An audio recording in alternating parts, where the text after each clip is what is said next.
Hey everybody, thanks for checking out this World of Tanks video, and thanks for playing World of Tanks. One of the most challenging things to figure out, or one of the most challenging things to know how to figure out in playing World of Tanks matches is figuring out where to go, or knowing where to go, or knowing how to figure out where to go.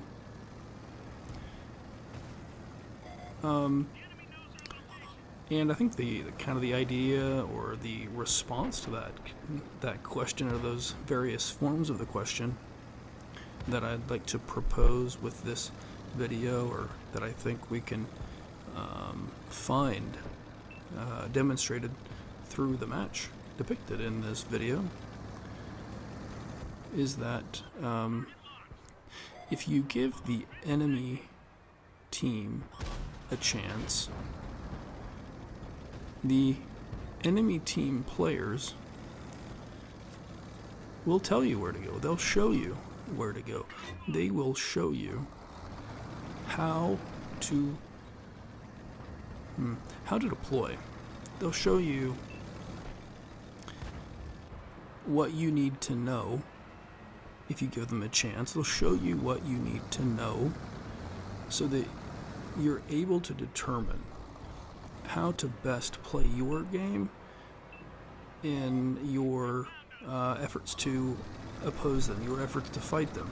If you give them a chance to give you the information that they have to give you, they'll show you where to go. They'll help you figure that out very clearly. You see here, we have a few guys up in like D3 through about C5. And we have some guys pushing down to about J2-3 and a little bit farther down south and toward the enemy spawn. And we see here about 4 vehicles come up, A6 through like D8. There are some enemy vehicles pop up right there, as that person just indicated. Some enemy vehicles coming up, along the east portions of the map toward our spawn. This, by the way, that Tier 7 Panzer 5 M10, whatever it is there. I don't know. I think I put like 4 or 5 shots on that vehicle over the course of this match, and I don't think I penetrated a single one of them. That's going to be kind of interesting, kind of amusing, hopefully, to check out, keep an eye on. I just never managed to penetrate that vehicle, no matter how many times I shoot it, no matter where I shoot it, and that one hit the dirt.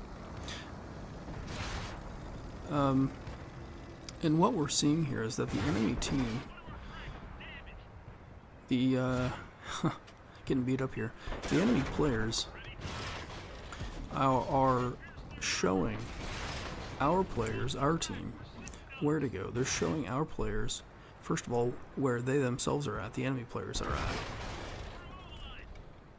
And that's information that our players are able to use in determining where they themselves would want to go to best fight off these enemy players, these enemy vehicles. So at one point there early on, I got my ammo rack slowed down. I used my large repair kit, and again got my ammo rack slowed down, and so there's nothing for it now other than just to play with a slowed down ammo rack. That certainly reduces my damage output in this match. Oh well. And so as you can see, our players who went ahead and played really hard, really fast in the west have now come around up the backside of these enemy players in the east, and there are 2 of them left. One of the things we're going to find out here shortly is that we'll see in like the end of the match, whatever, the earnings and stuff. We're going to find out that this is actually the first match I played with the Scourge, which I just picked up recently, in one of the like pop-up special offers, the 3-day special offers that are offered every once in a while on console. It's a 50% off thing. It does include the cost of a garage slot. It does not include the cost of a flag voucher or a crew customization voucher. I don't need those. I don't want those. Anyway, I think one of the things that we are able to see in this match is that if we just give the enemy players a chance, they will show us where to go. There we go. We see that this is got my years of service stamps for this vehicle. The enemy players, they showed us where to go. They showed us how to fight them, which is to say, think soundly, pushing in the west the way our guys did, and then again, I think soundly, the rest of our guys kind of holding point, if you will, in our spawn area, back by our capture circle, and it worked out really well from there. It's just a matter of being more efficient in the fight than they were. Anyway, maybe it's useful, maybe it's not. Let me know what you think in the comments. How do you think we won this match? Do you think it's relevant to pay attention to the enemy players' deployments and figuring out your own? Thanks for checking out this World of Tanks video. Thanks for playing World of Tanks.